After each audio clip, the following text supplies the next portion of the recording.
কায়স্থগ্রাম ইজরাপাড়া জামে মসজিদের উদ্যোগে আয়োজিত আজকের এই 11তম বার্ষিক ওয়াজ মাহফিলের সম্মানিত সভাপতি কায়স্থগ্রাম জামে মসজিদের স্বনামধন্য খতিব হযরত মাওলানা মুফতি সাইফুর রহমান সাইফি সাহেব, অন্যতম সভাপতি জনাব অ্যাডভোকেট দেলোয়ার হোসেন দিলু সাহেব, বারাকাল্লাহু ফি হায়াতিহিমা ওয়া সিহহাতিহিমা। আমরা সকলে উচ্চ আওয়াজে পড়ি আল্লাহুম্মা আমিন। আজকের এই আজিমুশান মাহফিলের সম্মানিত প্রধান অতিথি জামানার শ্রেষ্ঠ মুজাদ্দিদ রাইসুল কুররা ওয়াল মুফাসসিরিন, উস্তাজুল উলামা ওয়াল মুহাদ্দিসিন ওয়াল মুফাসসিরিন ওয়াল ফুকাহা, শামসুল উলামা আল্লামা সাহেব কিবলা ফুলতুলি রহমতুল্লাহি আলাইহির সুযোগ্য উত্তরাধিকার বিশিষ্ট আলেমে দ্বীন হযরতুল আল্লাম হযরত মাওলানা মুফতি গিয়াসউদ্দিন চৌধুরী সাহেব জাদায়ে ফুলতুলি, বারাকাল্লাহু ফি হায়াতিহি ওয়া সিহহাতিহি। আমরা সকলে উচ্চ আওয়াজে পড়ি আল্লাহুম্মা আমিন। আজকের এই আজিমুশান মাহফিলের সম্মানিত উলামায়ে কেরাম, বিশেষ করে আমার আগে অত্যন্ত গুরুত্বপূর্ণ আলোচনা করেছেন সিলসিলায়ে ফুলতলির উজ্জ্বলতম নক্ষত্র আল্লামা সাহেব কিবলা ফুলতুলি রহমতুল্লাহি আলাইহির অত্যন্ত স্নেহধন্য হযরত মাওলানা মর্তুজা আলী আমানতপুরী সাহেব। সম্মানিত উলামায়ে কেরাম, আমার সম্মুখে হাজির বাবা চাচার বয়সের সম্মানিত মুরব্বিয়ানে কেরাম, নওজোয়ান যুবক ভাইরা, বেগুনা মাসুম প্রিয় ছোট্ট সোনামণিরা, স্কুল কলেজ মাদ্রাসা পূর্ব প্রিয় শিক্ষার্থী বন্ধুরা, পর্দার অন্তরালে অবস্থানরতা, বক্তব্য শ্রবণরতা আমার শ্রদ্ধেয়া আবেদা সালেহা মা ও বোনেরা, সকলকে জ্ঞাপন করছি মোবারকবাদ। সম্মানিত সুধী, রব্বুল আলামিন আল্লাহ সুবহানাহু ওয়া তাআলা বিশ্বব্যাপী চরম দুর্যোগপূর্ণ সময়ে আমাদের সকলকে আজকের এই রহমতি বরকতি রুহানি নুরানি মাজলিসে আসার বসার, কথা বলার এবং শোনার সুযোগ করে দিয়েছেন। সেজন্য আমরা সকলে খুশি না বেজার? জবান খুলে উচ্চ আওয়াজে বলি, খুশি না বেজার? যে মালিক ও মাওলা অসংখ্য গণিত মানুষদের থেকে বাছাই করে আমাদের সকলকে আজকের এই জান্নাতের বাগানের মেহমান হিসেবে কবুল ও মঞ্জুর করেছেন।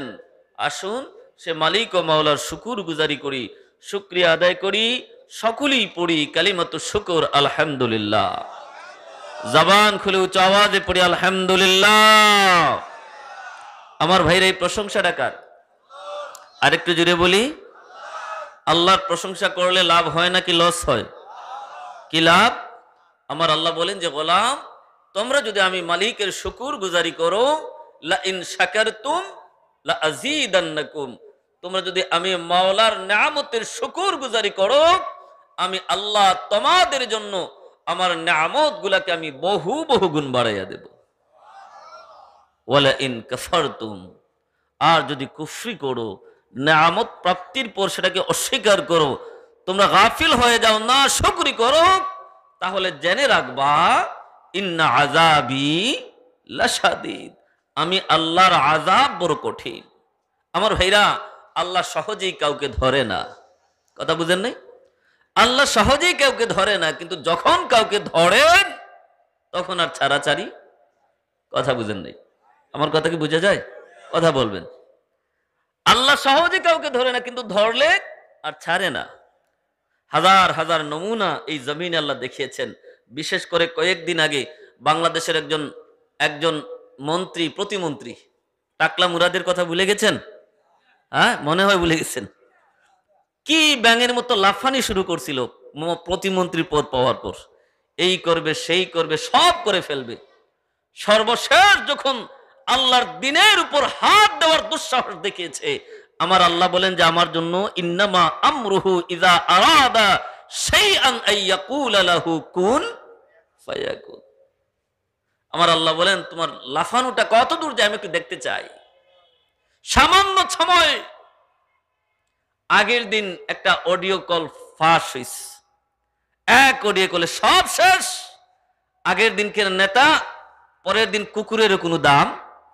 কথা বলে না? হ্যাঁ, দেখেন আপনারা, যেই জায়গায় যায় কেউ তারা গ্রহণ করে না। তার মানে কি, আল্লাহ যখন কাউকে ধরে তখন সারা দুনিয়ার মানুষ যদি এক হয়ে যায়, আল্লাহর কবল থেকে বাঁচানোর কোনো সুযোগ। এজন্য আমার ভাইরা, আমার বন্ধুরা, আল্লাহ পাকের নিয়ামতের শুকুর গুজারি করবেন। সময় তো শুধু আল্লাহ রাব্বুল আলামিন আপনার আমার প্রতি ইহসান করেছেন, দয়া করেছেন, মায়া করেছেন। আল্লাহ আপনাকে আমাকে শিয়াল, কুকুর, বানর, হনুমান, গাধা, বকরি না বানায়া ইনসান কুলে জন্ম দিয়েছেন, মানুষের ঘরে মানুষ বানায়া জন্ম দিয়েছেন, আলহামদুলিল্লাহ। আচ্ছা, আল্লাহ যদি চাইতেন আপনাকে আমাকে চতুষ্পদ জন্তু জানোয়ার বানাইয়া পাঠাবেন, তাহলে আপনার আমার কিছু করার ছিল? কথা বলে না। আপনারা মনে হয় মাইল লাগাই দিতেন আল্লাহর সাথে যে না, মানুষ না বানিয়ে দিলে যাবো না। এই ধরনের কিছু করার কোনো সুযোগ ছিল? আল্লাহ আপনাকে মানুষ বানিয়েছেন, আর মানুষের ভেতরে আল্লাহ রাব্বুল আলামিন আপনাকে আমাকে স্পেশালিটি দিয়েছেন, আপনাকে আমাকে শ্রেষ্ঠত্ব দিয়েছেন।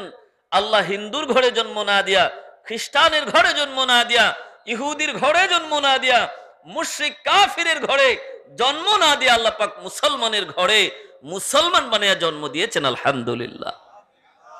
শুধুমাত্র এই নিয়ামতের শুকর গুজারি যদি সারা জীবন ভর করতে থাকেন, ওয়াল্লাহে আল্লাহর কসম, আল্লাহর কসম, আল্লাহর নিয়ামতের শুকর গুজারি করে শেষ করা যাবে?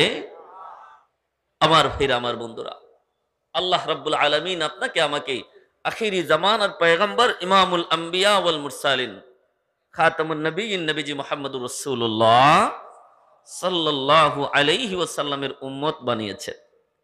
এটা কত বড় তাকদীরের ব্যাপার আপনি কল্পনা করতে পারবেন না। এ নবীর উম্মত হওয়ার জন্য আগেকার নবীরা পর্যন্ত আল্লাহর কাছে আরজি করেছেন যে আল্লাহ নবী না বানায়া আখিরি জামানার পয়গম্বর ইমামুল আম্বিয়া মুহাম্মদুর রাসূলুল্লাহ সাল্লাল্লাহু আলাইহি ওয়াসাল্লামের উম্মত বানায়া দিলে আমি খুশি। সুবহানাল্লাহ। ওই নবীর উম্মত আল্লাহ পাক আপনাকে আমাকে বানিয়েছেন। আমার ভাইরা, এ নবীর উম্মত বড় দামি উম্মত।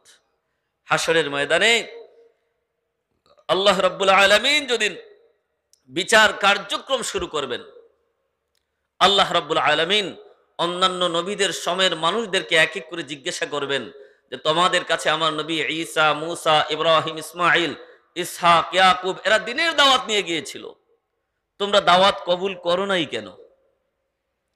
তখন হাসরের ময়দানে আল্লাহর সামনে দাঁড়ায়া ওই মিথ্যাবাদী মানুষগুলো মিথ্যা বলবে যে মালিক, তোমার নবীরা আমাদেরকে দাওয়াত দেয় নাই। আল্লাহ বলবেন যে না, আজকে শুধুমাত্র তোমাদের মুখের কথায় কাজ হবে না। কেন? যেটা মালিক ইয়াউমিদ্দিন, ইয়াউমুল জাযা, প্রতিদান দিবস।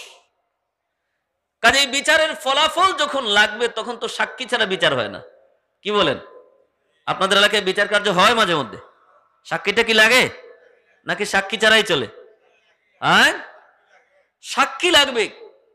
আল্লাহ বলবেন যে আজকে তো সাক্ষ্য দরকার। পয়গম্বরদেরকে জিজ্ঞাসা করা হবে, পয়গম্বররা তোমাদের সাক্ষী কারা? তোমরা যে দাওয়াত দিয়েছ।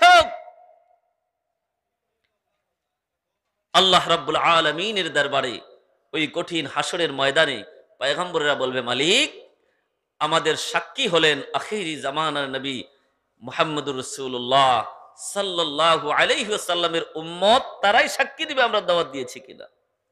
এজন্য কোরআনুল কারীমে আল্লাহ রাব্বুল আলামিন বলেন ওয়া কাযালিকা জাআলনাকুম উম্মাতান ওয়াসাতান লিতাকুনু শুহাদাআ আলান নাস। যে নবীর উম্মত হওয়ার কারণে আল্লাহ রাব্বুল আলামিন আপনাকে আমাকে এত দামি বানাইলেন, যে নবীর উম্মত হওয়ার কারণে এত সম্মানী বনলেন, সেই নবীর ইজ্জত সম্মান কত উপরে, এটা চিন্তা করা যায়? হ্যাঁ, কত উপরে। নবীর উম্মত হইলে যদি এত দামি হওয়া যায়, তাহলে সে নবীর দাম কত। আর এই নবীর শান, মান, ইজ্জত, সম্মান, মর্যাদাকে বাড়িয়ে দিয়েছেন কে? আর একটু আসতে বলেন, নবীজির সম্মানকে বাড়িয়ে দিয়েছেন কে? শায়ের বলছেন জমিন ও জমান तुम्हारे लिए मकीनो मकान तुम्हारे लिए, जमीनो जमान तुम्हारे लिए मकीनो मकान तुम्हारे लिए, चुनियो चुना तुम्हारे लिए, बने दो जहान तुम्हारे लिए, जमीनो जमान तुम्हारे लिए, मकीनो मकान तुम्हारे लिए। सुबहानाल्लाह। যে নবীর সম্মান কত বিশাল, শায়ের বলছেন জমিন ও জামা তোমারে লিয়ে, মকিন ও মকান তোমারে লিয়ে, চুনি ও চুনা তোমারে লিয়ে, এমনকি ইয়া রাসূলুল্লাহ বনে দু জাহান তোমারে লিয়ে, সব আপনার উসিলায়। তার মানে আপনি নবী কামলিওয়ালা যদি না হইতেন তাহলে চন্দ্র সূর্য গ্রহ নক্ষত্র দোলক বোলক যত কিছু আছে কোনো কিছুই পয়দা হইতো। আর একটু আসতে বলেন। তার মানে সব কিছু সৃষ্টি কার উসিলায়? নবীর উসিলায়। জুড়ে বলি না কার উসিলায়? নবীর উসিলায়। আর এই নবীর সম্মানকে বাড়িয়ে দিয়েছেন আমার আল্লাহ কোরআন আল কারীমের যে আয়াতে কারিমা তেলাওয়াত করেছি, আমার আল্লাহ রাব্বুল আলামিন এই ঘোষণাটাই দ্ব্যর্থহীন কণ্ঠে দুনিয়ার মানুষদেরকে জানিয়ে দিচ্ছেন। বিসমিল্লাহির রহমানির রহিম। ওয়া রাফা'না লাকা যিকরাক। আল্লাহ রাব্বুল আলামিন কালামে হাকিমে দ্ব্যর্থহীন কণ্ঠে, দারাজ কণ্ঠে তার হাবিবকে জানিয়ে দেন, হাবিব আমার, বন্ধু আমার, দুস্থ আমার, আমি আল্লাহ রাব্বুল আলামিন আপনি নবী কামলিওয়ালার জিকিরটাকে সমুন্নত করে দিয়েছি। ওয়া রাফা'না লাকা যিকরাক ইয়া রাসূলুল্লাহ, আমি আল্লাহ আপনার নবী কামলিওয়ালার জিকিরটাকে সমুন্নত করে দিয়েছি। আল্লাহ যার ইজ্জতকে সম্মানকে বাড়িয়ে দিয়েছেন, টোটাল পৃথিবীর মানুষ যদি তাকে ইজ্জত সম্মান নাও করে কোনো কমতি হবে? কথা বলেন না কেন, কমতি হবে? আল্লাহ রাব্বুল আলামিন বলছেন যে হাবিব আমার, আমি আল্লাহ আপনার সম্মানকে বাড়িয়ে দিয়েছি, আপনার মর্যাদাকে বুলন্দ করে দিয়েছি, আপনার ইজ্জতকে জিকিরকে আমি আল্লাহ সকলের উপরে নিয়ে গিয়েছি। কত উপরে? শায়ের বলছেন লা ইউমকিনুস সানাউ কামা কানা হাক্কুহু বাদাজ খোদা বুজুর্গ তুমি কিসসা মুখতাসার। যে ইয়া রাসূলুল্লাহ, আমি নগণ্য শায়ের আপনার শান মান ইজ্জত সম্মানের কথা কখনো বর্ণনা করে শেষ করতে পারবো না। তবে ইয়া রাসূলুল্লাহ, আমি সংক্ষেপে সংক্ষিপ্ত পরিসরে শুধু এটাই বলতে পারি যে আল্লাহর পরে আপনার চাইতে ইজ্জতওয়ালা, সম্মানওয়ালা, মর্যাদাওয়ালা দ্বিতীয় আর কেউই হতে পারে? সুবহানাল্লাহ। আমার ভাইরা, আমার বন্ধুরা, আসুন আল্লাহ রাব্বুল আলামিন কোরআন আল কারীমে যে ঘোষণা করলেন যে হাবিব আমার, আমি আল্লাহ আপনার জিকিরকে বাড়িয়ে দিয়েছি। নবীজির জিকিরটাকে আমার আল্লাহ কেমন করে বাড়িয়ে দিয়েছেন, এই আয়াতে কারিমার তাফসিরে জগৎ বিখ্যাত মুফাসসির ইমাম মুহাম্মদ বিন আহমদ কুরতুবী রাহমাতুল্লাহ আলাইহি তাফসির কুরতুবীতে হাদিস এনেছেন। ইমাম জালালউদ্দিন আসসিয়ুতি রাহমাতুল্লাহ আলাইহি তাফসির দুররে মনসুরের ভিতরে হাদিস এনেছেন। ইমাম মুহাম্মদ ইবনে হিব্বান রাহমাতুল্লাহ আলাইহি সহিহ ইবনে হিব্বানের ভিতরে হাদিস এনেছেন। عن أبي سعيد الخدري رضي الله تعالى عنه قال قال رسول الله صلى الله عليه وسلم آتاني جبرائيل فقال إن ربي وربك يقول لك كيف رفعت ذكرك قال الله أعلم قال إذا ذكرت ذكرت معي। আল্লাহর নবীর সাহাবী সাইয়েদনা আবু সাঈদ খুদরি রাদিয়াল্লাহু তাআলা আনহু বলেন, আল্লাহর নবী সরকারে মদিনা কামলিওয়ালা বলেন, একদিন ফেরেশতা জিবরিল আমিন আমি নবী কামলিওয়ালার দরবারে আগমন করলেন।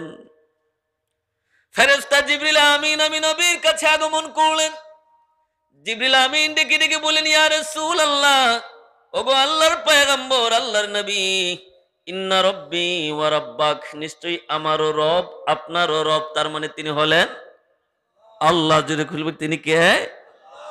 জিবরিল ডেকে ডেকে বলেন, ইয়া রাসূলুল্লাহ, ওগো আল্লাহর পয়গম্বর, আপনারও রব আমারও রব। তার মানে আল্লাহ পাক রব্বুল আলামিন আপনাকে জিজ্ঞাসা করেছেন, হাবিব আমার, কোরআন আল কারীমে আমি আল্লাহ রাব্বুল আলামিন ঘোষণা করেছি ওয়া রাফা'না লাকা যিকরাক, যে আমি আল্লাহ রাব্বুল আলামিন আপনার জিকিরটাকে সমুন্নত করে দিয়েছি। ইয়া রাসূলুল্লাহ, ইয়া হাবিবাল্লাহ, ওগো নবী কামলিওয়ালা, আপনি কি জানেন কাইফা রাফা'তু যিকরাক, আমি আল্লাহ কেমন করে আপনার নবীকে, আপনি নবী কামলিওয়ালার জিকিরকে বাড়িয়েছি, কেমন করে বাড়িয়েছি, এটা কি আপনি জানেন? আল্লাহ নবী কামলিওয়ালা জবাব দিলেন, আল্লাহু আ'লাম, সবচাইতে বেশি জানেন কে? আর একটু জুড়ে বলেন, আরো জবান খুলে বলেন, সবচাইতে বেশি জানেন কে? নবী কামলিওয়ালা জবাব দিলেন, আল্লাহু আ'লাম।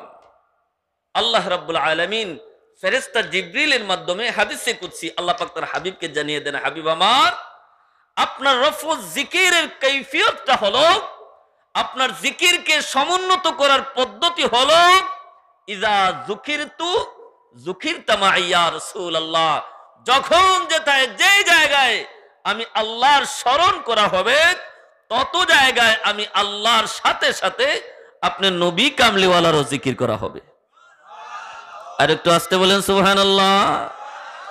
তার মানে যত জায়গায় আমার আল্লাহ, তত জায়গায় নবীজি মুহাম্মদুর সাল্লাল্লাহু আলাইহি ওয়াসাল্লাম। আপনি আসমানে বলেন, জমিনে বলেন, দোলকে বলেন, ভোলকে বলেন, যেখানেই বলেন, যত জায়গায় আল্লাহর স্মরণ, তত জায়গায় আমার নবীর স্মরণ। সুবহানাল্লাহ। ইযা যুকিরতু যুকিরতা মা'ই, হাদিসে কুদসি আল্লাহ বলছেন, যেখানে আমি আল্লাহ, ওইখানে আপনি নবীজি মুহাম্মদুর রাসূলুল্লাহ।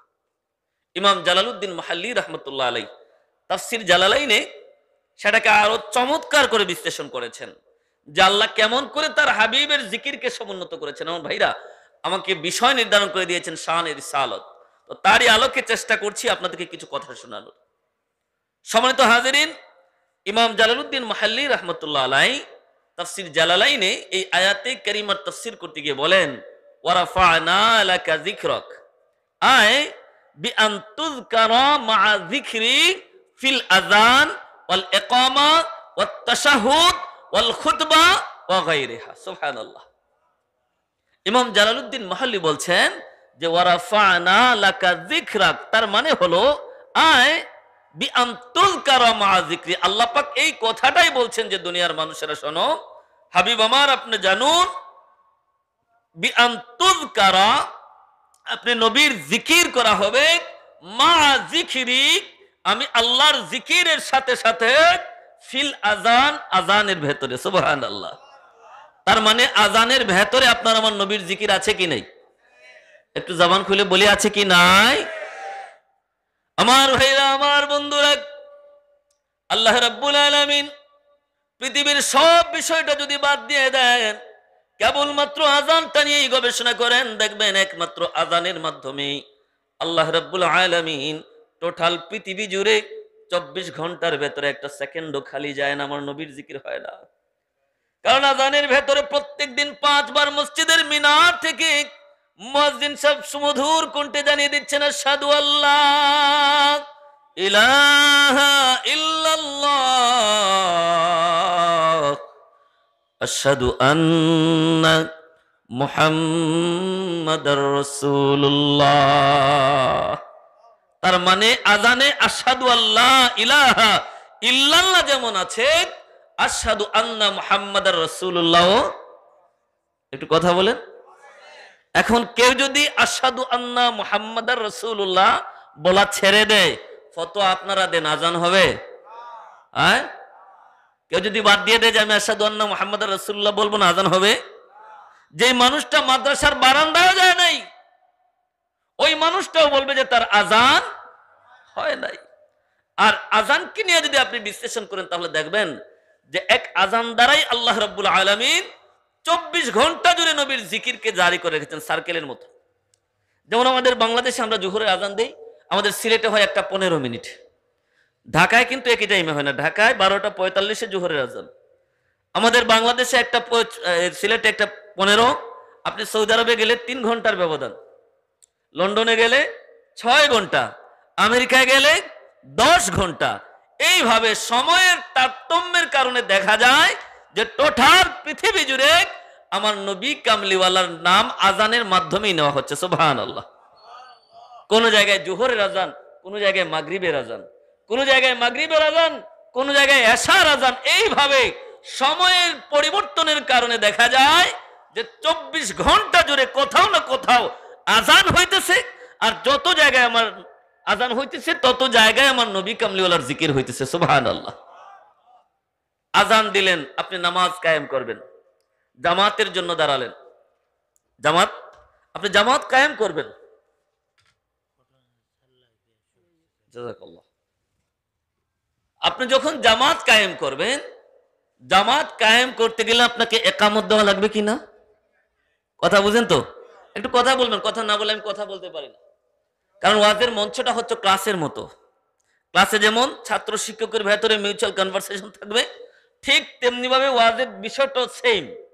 আজকে তো আমরা মঞ্চগুলোকে নষ্ট করে ফেলেছি, কথা বুঝেন নাই? আমরা 1 লক্ষ টাকা দিয়ে ভাড়া করে হুজুরা নিয়ে এখানে বসে গান গাওয়াই, আর ওই সময় দেখবেন মানুষের পারাপার, মানুষের অভাব নাই ওয়াজ শোনার জন্য না, গান শোনার জন্য। আমরা 50,000 টাকা দিয়া হুজুর ভাড়া করে নিয়ে এখানে কমেডি করাই। এমন হাসি শুরু হইল, হাসতে হাসতে শ্রোতা সব মাটির মধ্যে পুরো লুটুপুটি খায়। আরে ভাই, কোরআন বলছে যে না, ফালইয়াদহাকু কালিলা ওয়ালিয়াবকু কাসীরা। কোরআন বলছে হাসবা কম, কাঁদবা বেশি। আর আমরা হলাম হাসবো বেশি, কাদা তো নাই, কাদা তো নাই। তো হেদায়েতের মঞ্চে বসে যদি কোরআনের খেলাফ করা হয়, তাহলে ওইখান থেকে মানুষজন ফায়দা কি বা পাবে? কথা বুঝেন নাই? এই মঞ্চগুলাতে বসে আমাদের আকাবিরিনে কেরামগণ, হযরত সাহেব কাবলা ফুলতলি রহমতুল্লাহ আলাই হাজার হাজার লাখো লাখো মানুষের আধার দিলে কোরআনের নূর প্রজ্বলিত করেছেন। জুড়ে বলুন ঠিক কিনা? এই মঞ্চগুলোকে তামাশার মঞ্চ বানাবেন না।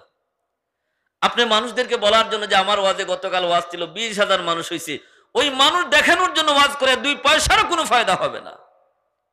আপনার ওয়াজটা যেন আল্লাহর জন্য হয়, আপনার বয়ান করাটা শোনাটা সব যেন আল্লাহর জন্য হয়, তবেই আপনার এই মাহফিল করার পেছনে, করানোর পেছনে, শোনার পেছনে সার্থকতা থাকবে, নতুবা 2 পয়সারও কোনো ফায়দা নাই। আমার ভাইরা, আমার বন্ধুরা, ইমাম জালালউদ্দিন মুহাল্লি বলছেন যে ইয়া রাসূলুল্লাহ, আজানেও আপনার নাম। যখন আপনি ইকামত দিলেন আশহাদু আল্লা ইলাহা ইল্লাল্লাহ, তারপরেই আশহাদু আন্না, জুড়ে বলেন না, আশহাদু আন্না মুহাম্মাদার। তার মানে এই লাইনটা বাদ দিলে ইকামত হবে? তার মানে আপনি আজান দিতেছেন, নামাজে প্রবেশ করার পূর্বেই আমার নবীর জিকির করা হইতেছে। সুবহানাল্লাহ। আজান দিলেন, ইকামত দিলেন, যখন তাকবীরে তাহরিমা বলে আল্লাহু আকবার বলে হাতটা বাঁধবেন, বাঁধেন কোথায়? হাত কোথায় বাঁধেন আপনারা? না না, বুকের উপরে। হাত বাঁধবেন নাবির নিচে, ইয়াদাউল কাফফি আলাল কাফফি তাহতা সুররা, নাবির নিচে হাত বাঁধবেন। আজকে তো সালাফি লামাযহাবী ভাইরা আমাদের মধ্যে বিভেদ সৃষ্টি করতেছে, এরা বিভেদ তৈরি করতেছে। মানুষদেরকে বলতেছে, এখানে মুরব্বী, মেজরিটি আমার মুরব্বী বাবারা যারা আছেন, তাদেরকে যদি প্রশ্ন করেন যে 20 বছর আগে কয়জন মানুষ ছিল যে বুকের উপর হাত বাঁধতো দেখছেন আপনারা? বলবে যে নাই। হ্যাঁ, এরা কোথা থেকে যে আসলো? হ্যাঁ, হাদিসে পাওয়া যায় ইসলামের প্রথম যুগে নবীজি বুকের উপর হাত বেঁধেছেন, পরবর্তী পর্যায়ে এটা রহিত হয়ে গিয়েছে, মনসুখ হয়ে গিয়েছে। আপনি হাত বাঁধলেন নাভির নিচে, যখন তাকবীরে তাহরিমা দিয়া নামাজের ভেতরে প্রবেশ করে নিলেন। আচ্ছা বলুন, নামাজের ভেতরে থেকে কথা বলা যায়? জুড়ে বলেন না কেন? ওই সাইডের আওয়াজ দিয়ে মনে হয় ওনারা নামাজের ভেতরে কথা বলার সুযোগ টুযোগ আছে ওনাদের? কি আছে? আপনার কথাটা বলেন। তার মানে নামাজের ভেতরে থেকে কথা বলা যায়। সালাম দেওয়া তো নবীজির সুন্নত, সুন্নত না? সালাম দেওয়া সুন্নত। দেন, সকলে সালাম দেন। সমাজে শান্তি নাই, শান্তি আসবে কোত্থেকে? শান্তি আসবে কোত্থেকে? শান্তির ফেরেশতাকে তো আমরাই তাড়ায় দিতেছি। আল্লাহ নবী বলছেন যে তোমরা সমাজের ভেতরে যদি শান্তি প্রতিষ্ঠা করতে চাও, আফসুস সালাম বাইনাকুম, সমাজের ভেতরে সালামের ব্যাপক প্রচলন ঘটাও। কিন্তু আজকে সালাম নাই, হুজুরাও সালাম দিতে চায় না। তিনি বসে থাকেন, আমি হুজুর আগে আমাকে সালাম দিবে। কেন ভাই? এটা তো আল্লাহ নবীর সুন্নত নয়। আল্লাহ নবীর সুন্নত হলো আপনি আগে সালাম দেবেন। আমার ভাইরা, আমার বন্ধুরা, সালাম দাও আমার নবী কামলিওয়ালার সুন্নাত। কিন্তু যখন নামাজের ভেতরে প্রবেশ করে নিলেন, যখন তাকবীরে তাহরিমার মাধ্যমে হাতটা বেঁধে নিলেন, দুনিয়ার বহু হালাল কাজ আপনার জন্য হারাম। তাকবীরে তাহরিমা মানে কি? এই তাকবীরের মাধ্যমে অনেক হালাল কাজ আপনি নিজের জন্য হারাম করে নিয়েছেন। সালাম দেওয়া যদিও নবীর সুন্নত, কিন্তু নামাজের ভেতরে তাইকা সালাম দেওয়া যায় না। আমার ভাইরা, আমার বন্ধুরা, সারা পৃথিবীর সবচেয়ে দামি জায়গা মসজিদে হারামের ইমাম আব্দুর রহমান আস-সুদাইস যদি নামাজের ভেতরে আপনার সামনে হাজির হয়ে যায়, সালাম দিবেন? জুড়ে বলেন, জুড়ে বলেন, দিবেন? বাংলাদেশের প্রধানমন্ত্রী কিংবা প্রেসিডেন্ট যদি আপনার সামনে হাজির হয়ে যায়, সালাম দিবেন? কেন? কেন? যে সালাম দিলেই আপনার নামাজটা ফাসিদ হয়ে যাবে, সালাম দিলেই আপনার নামাজটা বাতিল হয়ে যাবে। কিন্তু আল্লাহর কসম, আল্লাহর কসম রে ভাই, নামাজের ভেতরে থাইকা আমার নবী কামলিওয়ালাকে যদি সালাম দেওয়া না হয়, আল্লাহর কসম, আল্লাহর কসম, আপনার আমার নামাজটা হয় না। একটু আস্তে বলেন সুবহানাল্লাহ। নামাজের ভেতরে থাইকা আমার নবীজিকে সালাম না দিলে নামাজ হয় না। যখন আপনি বৈঠকের মধ্যে বসলেন, আত্তাহিয়াতু লিল্লাহি ওয়াস সালাওয়াত ওয়াত তাইয়্যিবাত, এরপরে কি পড়েন? বলেন, আপনারা বলেন, আমি আজকে শুনি। আসসালামু আলাইকা আইয়ুহান নবী। সুবহানাল্লাহ। আসসালামু আলাইকা আইয়ুহান নবী, তার মানে নামাজের ভেতরে থাইকা নবীকে সালাম দেওয়া, কথা বুঝেন, শুধু যায় না, দেওয়া লাগবে। সালাম না দিলে আপনার নামাজ হবে না। কিন্তু আল্লাহর কসম, আল্লাহর কসম রে ভাই, দুনিয়ার অন্য কোন মানুষকে নামাজের ভেতরে থাইকা সালাম দিলেই নামাজ শেষ, কিন্তু আমার নবী কামলিওয়ালাকে সালাম না দিলে নামাজ হয় না। তার মানে টোটালি উল্টা। আজকে আমাদের সমাজে কিছু মানুষ বলে নবীজি তো আমাদের মতো মানুষ, বলে না? কথা বলে না কেন? আমি বানায়া বলতেছি এগুলা। বহু মানুষ বলে নবীজি আমাদের মতো দুষে গুণে রক্তে মাংসে করা মানুষ। নাউযুবিল্লাহ। আমার কাছে প্রুফ আছে, আমি বানায়া বলতেছি না। নবীজি মানুষ, এটা মানা লাগবে। নবীজি মানুষ, এইটা মানা লাগবে। তিনি মানুষ, কিন্তু সাধারণ মানুষের মতো মানুষ। জুড়ে বলেন, জুড়ে বলেন। আল্লাহর নবী হুজুরে পুরনুর সাল্লাল্লাহু আলাইহি ওয়াসাল্লামের উপমা তুলনা দুনিয়ার কারো সাথে চলে না, চলে না। আল্লাহর নবী সকলের চাইতে ব্যতিক্রম। আমার ভাইরা, আমার বন্ধুরা, কোন নবী রাসূল সাধারণ মানুষের মতো না। আপনার আমার নবী তো অনেক দূরের বিষয়, অনেক উপরের কথা। দুনিয়ার কোন সাধারণ নবীও সাধারণ মানুষের মতো।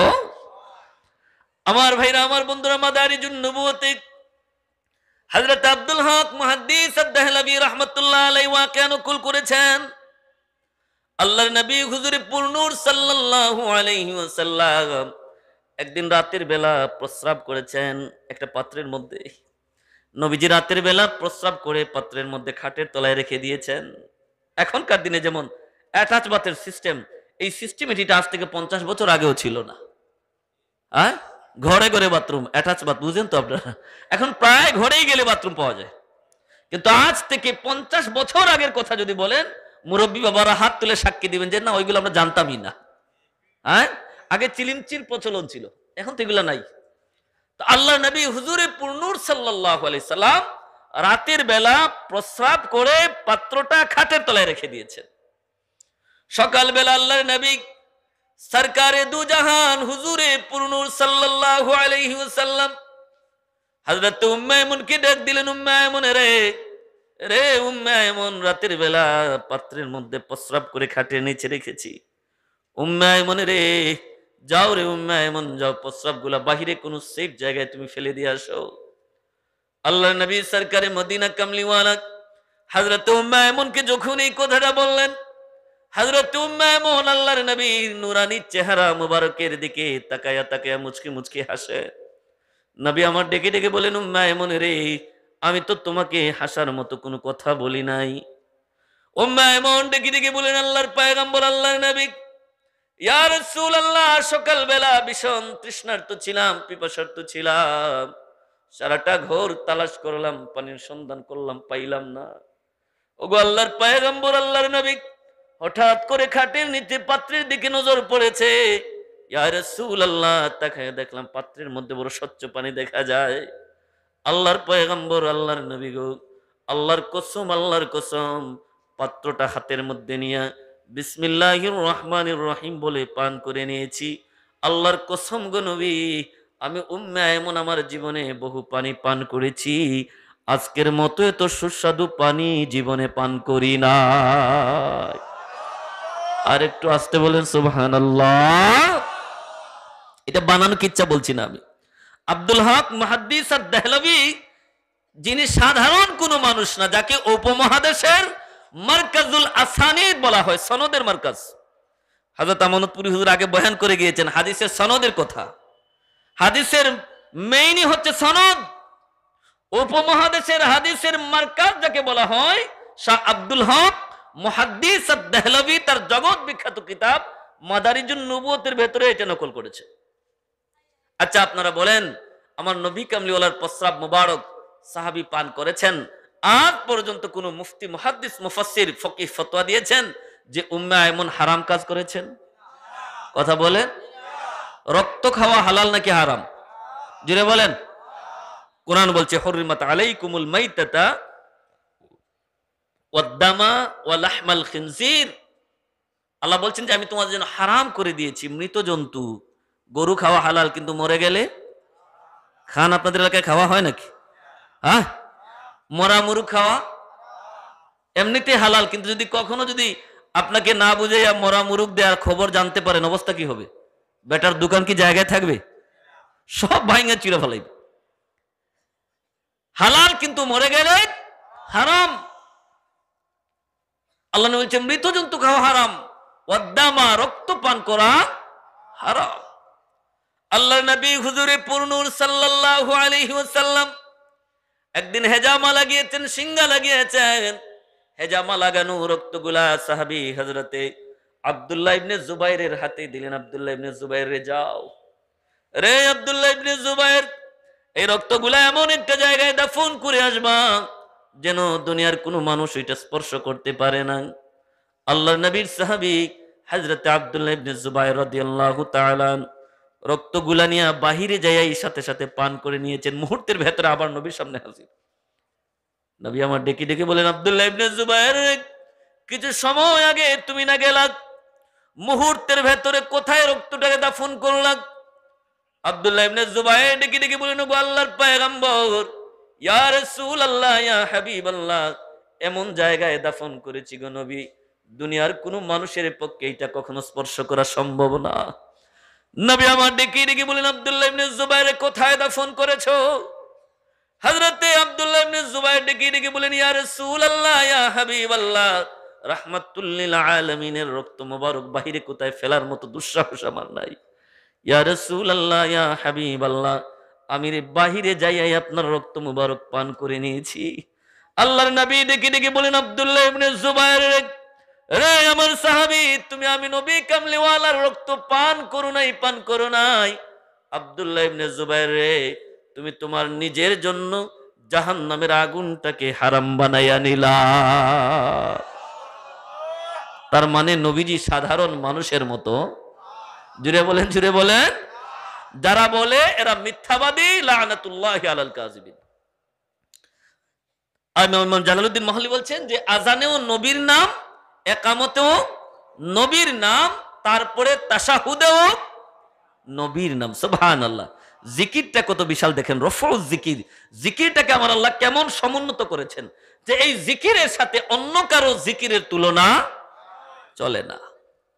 আমার ভাইরা, আমার বন্ধুরা, আল্লাহর হাবিবের জিকিরকে আমার আল্লাহ এত উঁচু করেছেন, সৃষ্টির প্রথম দিন থেকে শুরু করে।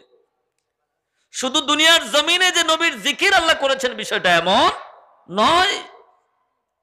আল্লাহ রাব্বুল আলামিন সর্বপ্রথম যেদিন রূহের জগতে রূহদের সম্মেলন ঘটালেন, সমস্ত রূহদেরকে একত্রিত করে আল্লাহ রাব্বুল আলামিন আলামে আরওয়াহে আমাদের থেকে স্বীকারোক্তি নিলেন, আলাস্তু বিরব্বিকুম, আমি কি তোমাদের রব নই?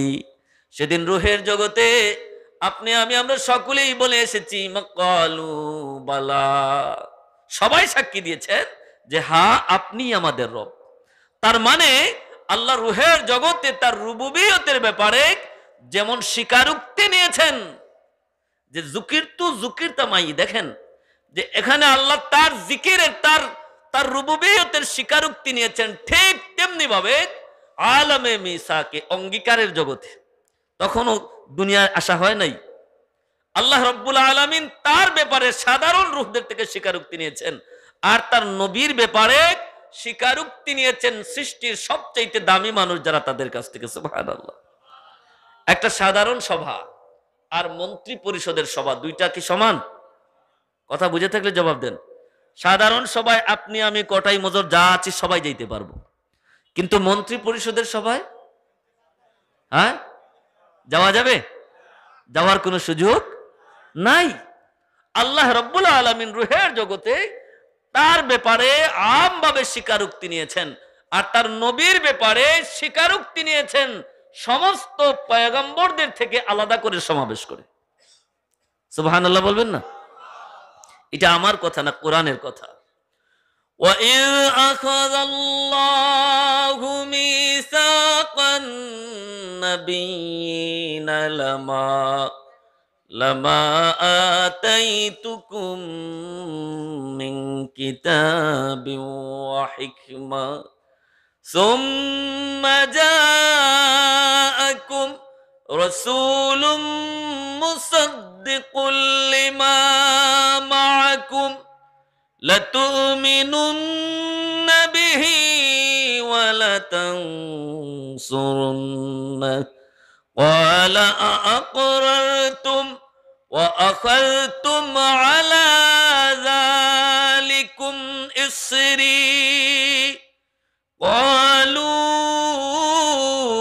أقررنا قال فاشهدوا وأنا معكم من الشاهدين। আল্লাহ রাব্বুল আলামিন বলেন, হাবিব আমার, ওয়াইজ ওয়াজকুর ইয়া রাসূলুল্লাহ, ইয়া রাসূলুল্লাহ, আপনি স্মরণ করুন ওই সময়ের কথা যেদিন আল্লাহ রাব্বুল আলামিন পয়গম্বরদের থেকে স্বীকারোক্তি নিয়েছিলেন, মিসাক দৃঢ় অঙ্গীকার নিয়েছিলেন যে পয়গম্বরেরা আমি আল্লাহ তোমাদেরকে যেই কিতাব এবং হিকমত দিয়েছি, এই কিতাব এবং হিকমতের সত্যায়নকারী, সার্টিফাইকারী একজন পয়গম্বর অনতি বিলম্বে তোমাদের কাছে আসবেন। লা তুমিনুন্না বিহি, আল্লাহ বললেন যে পয়গম্বরেরা আমার সেই প্রতিশ্রুত নবী মুহাম্মদ আরবি সাল্লাল্লাহু আলাইহি ওয়াসাল্লাম যখন তোমাদের কাছে আগমন করবেন, লা তুমিনুন্না বিহি, তোমরা তার প্রতি ঈমান আনয়ন করবা। সুবহানাল্লাহ বলেন। এটা দুনিয়ার কথা বলছি না, ওইটা আলমে মিসাকে। আল্লাহ নবীদেরকে বলছেন যে নবীরা শোনো, আমি আল্লাহ তোমাদেরকে যে কিতাব এবং হিকমত দিয়েছি, এই কিতাব হিকমতের সত্যায়নকারী নবী মুহাম্মদ আরবি যখন তোমাদের কাছে আসবেন, তখন তোমরা তার প্রতি অবশ্যই অবশ্যই ঈমান আনয়ন করবা। আল্লাহ শব্দটার শুরুতে লাম তাকিদ এনেছেন, শেষে নুন তাকিদ এনেছেন। ওলামা হযরতগণ বুঝবেন যে আল্লাহ কতটা গুরুত্ব আরোপ করেছেন। আল্লাহ রাব্বুল আলামিন রূহের জগতে পয়গম্বরদেরকে বললেন, পয়গম্বরেরা আমার নবী মুহাম্মদুর রাসূলুল্লাহ সাল্লাল্লাহু আলাইহি ওয়াসাল্লাম যখন তোমাদের কাছে আগমন করবেন, তোমরা তার প্রতি অবশ্যই অবশ্যই ঈমান আনয়ন করবা। আর পয়গম্বরেরা ঈমান আনয়ন করেই শেষ নয়, আমি আল্লাহ বললাম তোমরা ঈমান আনয়নের পাশাপাশি ওয়ালা তানসুরুন্না, তোমরা অবশ্যই অবশ্যই আমার নবীকে সাহায্য করবা। আল্লাহ রাব্বুল আলামিন এই গুরুত্বপূর্ণ কথাটা বলে নবী রাসূলদেরকে আবার প্রশ্ন করতেছেন, ক্বালা আআকরারতুম ওয়া আখাযতুম আলা যালিকুম ইসরি।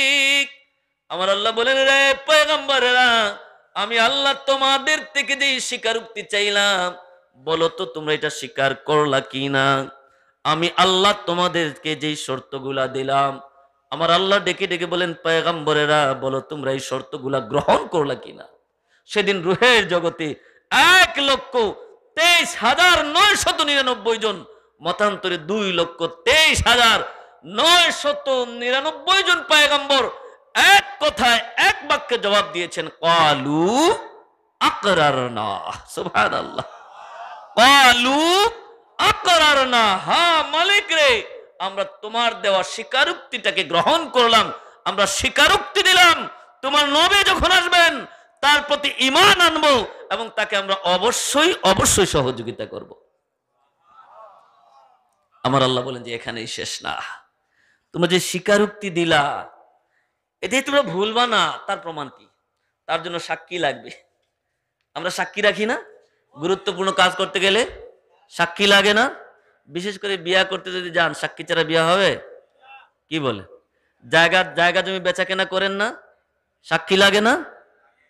আল্লাহ রাব্বুল আলামিন রূহের জগতে আলমে মিসাকে বলছেন যে নবীরা, তোমাদের মুখের কথায় শুধু কাজ হবে না, আজকে সাক্ষী লাগবে। আল্লাহ বলছেন, ক্বালা ফাশহাদু ওয়া আনা মাআকুম মিনাশ শাহিদিন। আল্লাহ রাব্বুল আলামিন ডেকে ডেকে বলেন, পয়গম্বরেরা তোমরা যে আমার দেওয়া স্বীকারোক্তি মেনে নিলা, তোমরা যে স্বীকারোক্তি দিলা আর আমার দেওয়া শর্তগুলা যে তোমরা মেনে নিলা, এই ব্যাপারে তোমরা একজন অপরজনের ব্যাপারে সাক্ষী থাকো। ক্বালা ফাশহাদু ওয়া আনা মাআকুম মিনাশ শাহিদিন। তোমরা একজন অপরজনের ব্যাপারে সাক্ষী থাকো আর আমি আল্লাহ তোমাদের ব্যাপারে সাক্ষী থাকলাম। সুবহানাল্লাহ। তার মানে রুহের জগতে যেমন আল্লাহ আছেন, ঠিক তেমনি আমার নবীর জিকিরও, আসতে বলেন আসতে বলেন, রুহের জগতে আমার নবী কামলিওয়ালার জিকির আছে কি নাই? আল্লাহ রাব্বুল আলামিন প্রতিশ্রুতি নিলেন, তারপর বাবা আদমকে বানালেন। বাবা আদম আলাইহিস সালাতু, লম্বা ইতিহাস বলা আমার মকসুদ না। বাবা আদমকে আল্লাহ তৈরি করলেন। হাদিস শরীফে আল্লাহ রাব্বুল আলামিন তার কুদরতের হাত দিয়া 60 জিরাআ, 60 গজ লম্বা, তার মানে 120 হাত লম্বা বানাইয়া বাবা আদমকে আল্লাহ তৈরি করলেন। বাবা আদমকে তৈরি করে আল্লাহ রাব্বুল আলামিন, বাবা আদম তখনও একা একা। আমাদের সিলেটি ভাষায় একটা কথা বলে না, একা আর বেখা মানুষ এক সমান, কইনানি? হ্যাঁ, একা আর বেখা মানুষ কখনো একা একা চলতে পারে না। যারা স্কুল মাদ্রাসায় পড়েছেন, সমাজ বিজ্ঞানে পড়েছেন যে মানুষ সামাজিক জীব, সমাজ ছাড়া সে বসবাস করতে পারে, তার মানে একা একা চলা যায় না। বাবা আদম আলাইহিস সালাতু ওয়াসসালাম একা একা ভালো লাগে না। আল্লাহ রাব্বুল আলামিন বাবা আদমের মনোকষ্ট বুঝতে পেরে বাবা আদমের বাম পাজর থেকে মা হাওয়াকে তৈরি করলেন। সুবহানাল্লাহ। খুলিকতা মিন দিলাইন, বাবা আদমের বাম পাজরের বাঁকা হাড় থেকে, হাড্ডিটা বাঁকা, কথা বুঝেন নাই? প্রত্যেক বিবিকে আল্লাহ তার স্বামীর বাম পাজরের বাঁকা হাড় থেকে তৈরি করেন। এজন্য নারীদের একটা খাসিয়ত হলো এরা একটু বাঁকা হয়। আল্লাহ নবী বলছেন এদেরকে টাইনা সুজা করতে যাবা না। নবী বলছেন সহিহ বুখারী মুসলিমের রওয়ায়াত, নবী বলছেন যে এদেরকে তোমরা টাইনা সুজা করতে যাবা না। যদি ফাইন যাহাবতা কাসসারতাহু তুকিমাহু, ফাইন যাহাবতা তুকিমাহু কাসসারতাহু, যদি এটাকে টাইনা সুজা করতে যাও তাহলে ভেঙে যাবে। কথা বুঝেন নাই? যে নারীরা একটু বাঁকা হয়, নবী বলছেন এদেরকে টাইনা পুরোপুরি সুজা করা যাবে না। পুরোপুরি সুজা করতে গেলেই ভেঙে যাবে। তাহলে কি করবেন? ছেড়ে দিবেন? নবীজি বলছেন না, ছাড়াও যাবে না, তাহলে নাফরমানি বেড়ে যাবে। ওয়াস্তাউসু বিন-নিসা, নবীজি বলছেন যে তোমরা তাকে নসিহত করবা, উপদেশ দিবা, উপদেশের মাধ্যমে বুঝাইয়া সুজাইয়া সুজা করার চেষ্টা করবা, তাই না সুজা করতে যাবা না। আমার ভাইরা, আমার বন্ধুরা, আল্লাহ রাব্বুল আলামিন বাবা আদমের বাম পাজর থেকে মা হাওয়াকে তৈরি করে বাবা আদমের পাশে বিশ্বের সবচেয়ে সুন্দরী রমণী মা হাওয়াকে বসিয়ে রেখেছেন। মা হাওয়া এত চমৎকার সুন্দরী। আমার ভাইরা, আমার বন্ধুরা, আপনার আমার বাবা এবং মা হযরত আদম এবং হাওয়া এত সুন্দর ছিলেন।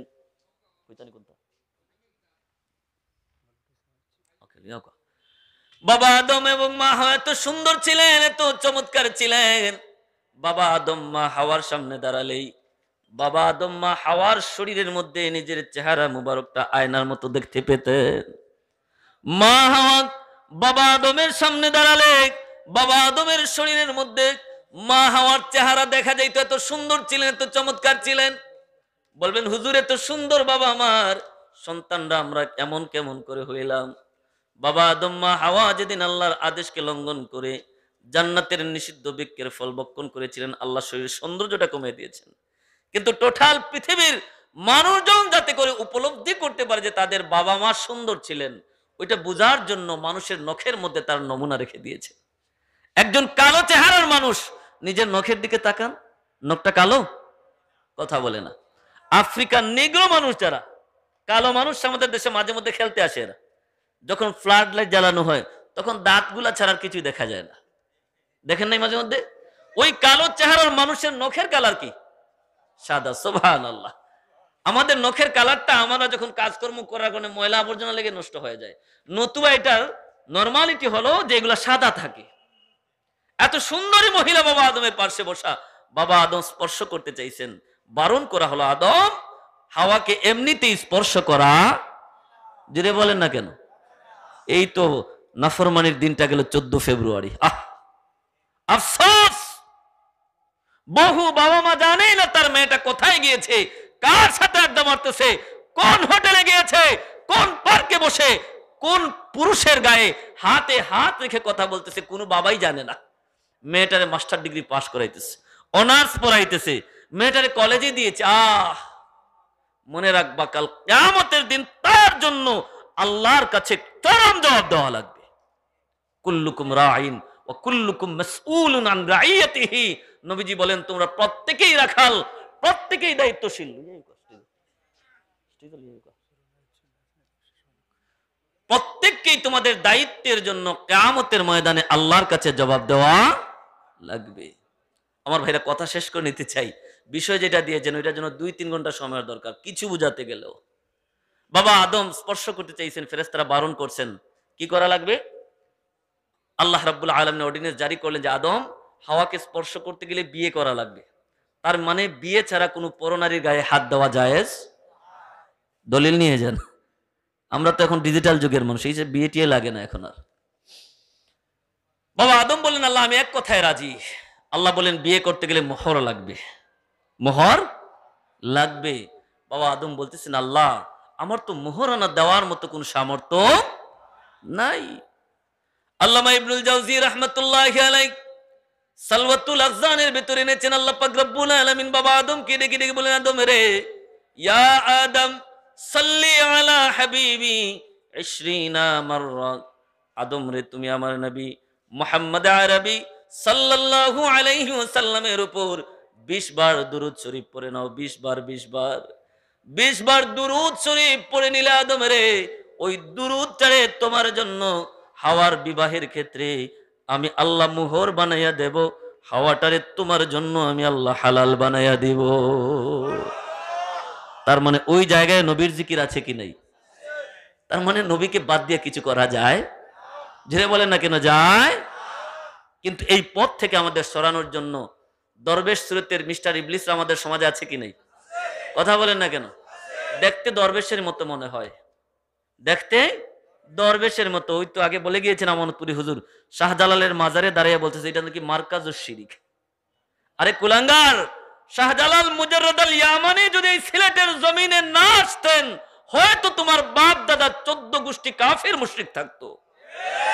শাহজালাল যদি এই জমিনে না আসতেন আজকে হয়তো তুমি দাড়ি টুপি পরে শাহজালালের মাজার প্রাঙ্গণে দাঁড়াইয়া এমন কথা বলার মতো কোনো সুযোগ তোমার হইতো। এদের ব্যাপারে সচেতন হওয়া দরকার, এদের ব্যাপারে সচেতন হওয়া দরকার। শাহজালাল মুজাররদ আল ইয়ামানি যিনি শিরিকের মূলোৎপাটন করেছেন, যেই শাহজালাল না হলে এই জমিনটা শিরিক দ্বারা আবাদ থাকতো, আজকে সেই শাহজালালের মার্কাজকে বলা হচ্ছে মার্কাজুশ শিরিক। এদের তকদির ভালো, সিলেটের মানুষরা ভালো, নতুবা জুতা পিটা করে এদেরকে সিলেট থেকে তারাই দেওয়া দরকার ছিল। এদেরকে জুতা পিটা করে সিলেট থেকে তারাই দেওয়া দরকার ছিল।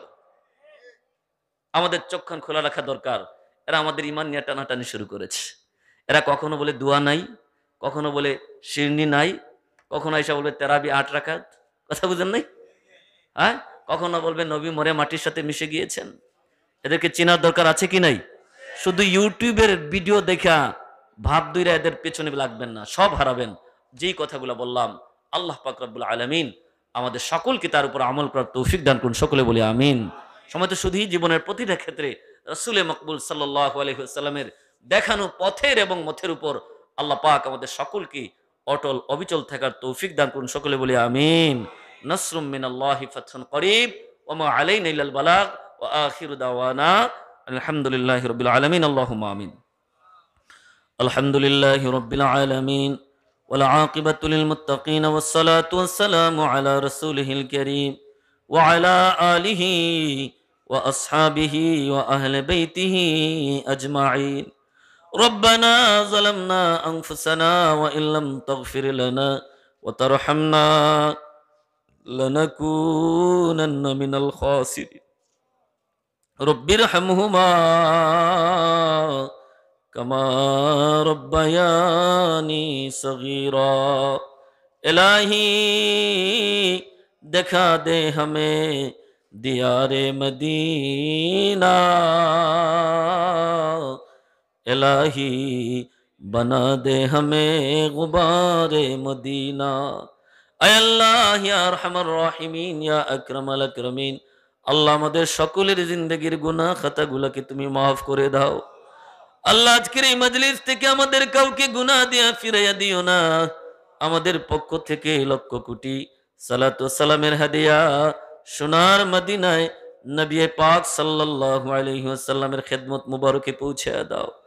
আয় আল্লাহ তামাম পৃথিবীর আনাচে কানাচে যেখানেই যে যেখানে শায়িত আছেন, আল্লাহ আপনার হাবিবের তামাম মুর্দা উম্মতদের কবরগুলোকে জান্নাতের বাগান বানায়া দাও। আল্লাহ খাস করে আমাদের যাদের বাবা নাই, মা নাই, দাদা দাদি, নানা নানি, শ্বশুর শাশুড়ি, পাড়া প্রতিবেশী, আত্মীয় স্বজন কবরবাসী হয়ে গিয়েছেন, আমাদের কবরবাসী মুর্দেগানদের কবরগুলোকে জান্নাতের বাগান বানায়া দাও। খাস করে মুর্শিদুল মুর্শিদিন হযরত সাহেব কিবলা ফুলতলি রহমাতুল্লাহ আলাইহির দরজাতকে বুলন্দ করে দাও। সিলসিলার বুজুর্গানে কেরামের দরজাতকে বুলন্দ করে দাও। আল্লাহ খাস করে হযরত মুহাদ্দিস সাহেব হুজুরের দরজাতকে তুমি বুলন্দ করে দাও। আয় আল্লাহ আমাদের প্রত্যেককে মরণের আগে বারবার সোনার মক্কা মদিনার মেহমান বানাইও। সোনার মক্কা মদিনা না দেখায়া আমাদের কারো গায়ে কাফনের কাপড় জড়াইও না। তাকাব্বাল মিন্না ইন্নাকা আনতাস সামিউল আলিম ওয়া তুব আলাইনা ইন্নাকা আনতাত তাওয়াবুর রহিম। আখিরি গুজারিশ, আল্লাহ যেদিন আমাদের মউত দিবা রমজানুল মুবারকে রোজার হালতে মউত দিও, দয়াল নবীজির নূরানি চেহারা মুবারক দেখায়া আমাদের জবান দিয়ে জারি করে দিও লা ইলাহা ইল্লাল্লাহু মুহাম্মাদুর রাসূলুল্লাহ। আসসালামু আলাইকুম।